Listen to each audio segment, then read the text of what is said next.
Yo, it's Elliot with Yo Elliot. You got some questions, and I've got your answers. Yo, Elliot.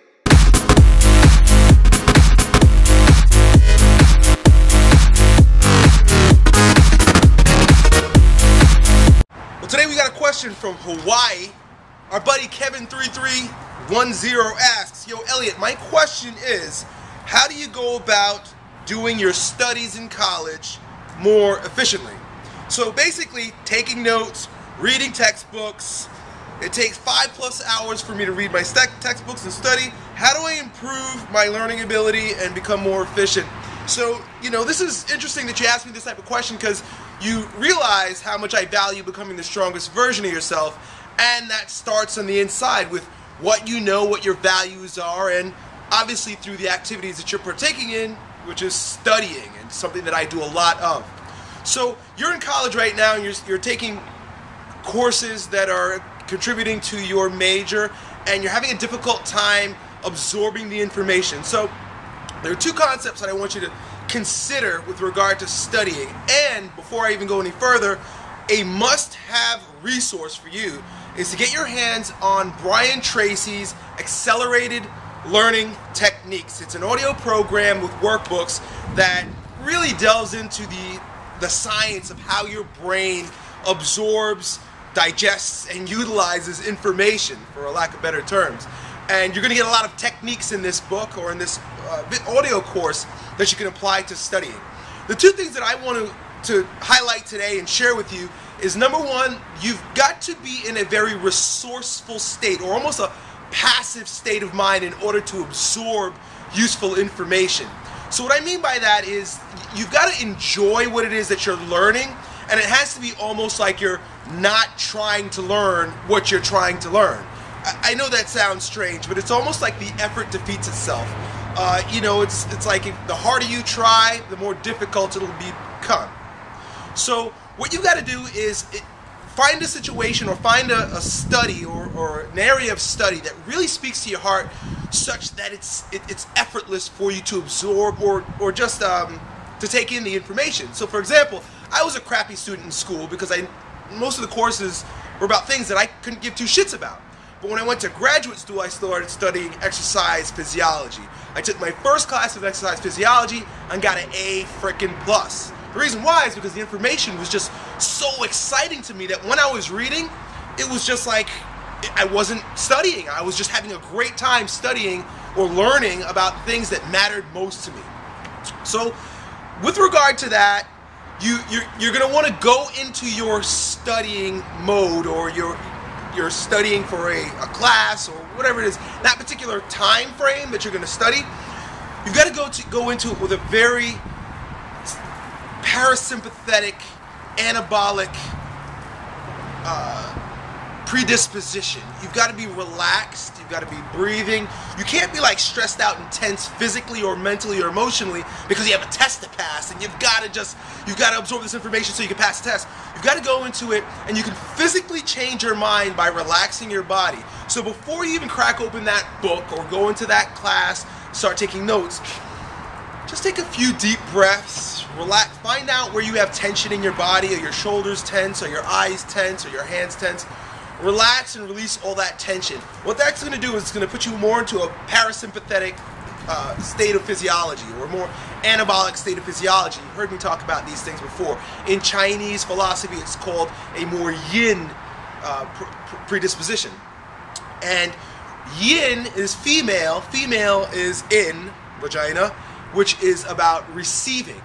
And you want to be in a receiving state of mind, like female, like yin, like passive, like parasympathetic, like anabolic, so that you can absorb the information. And the way you do that is, like I said, being very mindful of your body, where you're holding tension, releasing it, and then taking several deep breaths.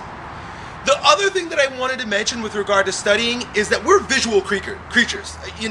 We sit in classrooms and you got like a dude standing up there talking about shit that you don't care about, first of all, and expecting you to absorb words that are in a book. Now, a lot of my videos, part of the reason why a lot of my videos are done on the board with pictures, if you scroll through, if you're new to my channel and you look at some of my old videos, I draw these elaborate pictures and maps on my wall, because I understand personally that I am a visual learner. When I can see pictures and colors and maps and arrows that give a visual depiction of the thing that I'm trying to learn or teach someone, the information is that much more accessible to the subconscious mind. Your brain, all the defenses go down, and basically you're in television entertainment mode when you see colors and beautiful pictures and depictions. They just make more sense to the part of your brain that's designed for absorption.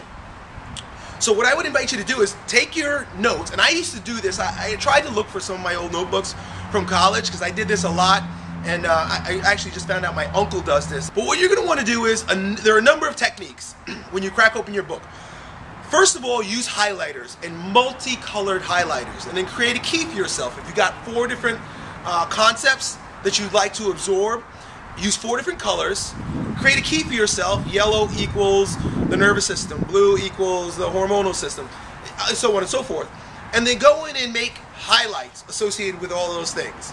So you've got it. So when you open up that book, your mind instantly is drawn to what is about what, and almost creates like a map in your brain associated with that picture. So you could just see like the colors as they are laid out on your textbook are going to be imprinted in your mind, and you'll almost be able to recall it when you're studying. This is wild stuff. You're never going to be able to recall a block of text, but you'll recall colors and in their patterns.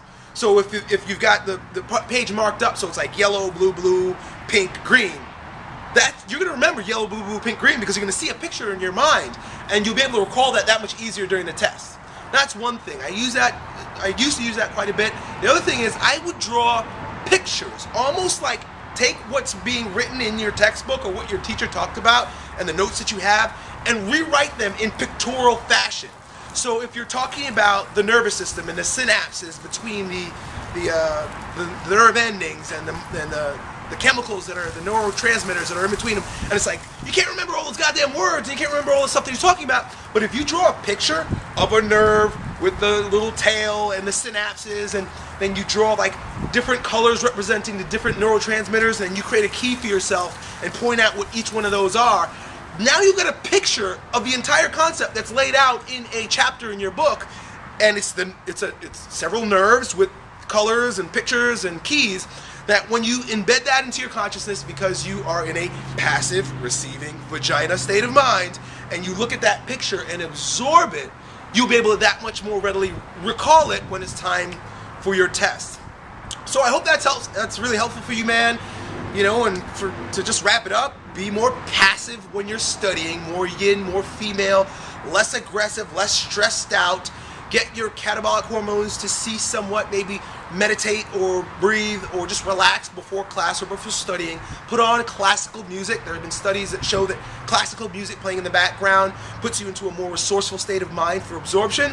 And use lots of colors and pictures. The colors and pictures are going to cost you a little bit of time, but it's far better than just staring at words that are moving all over the place that eventually you're going to lose anyway. So take your time and create a comic book, per se, of the things that you're studying. I hope that helps, my friend. Let me know if you do really well with these techniques.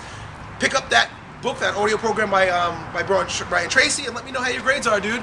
I'd love to hear you do well. Talk to you next time. Yo, Elliot,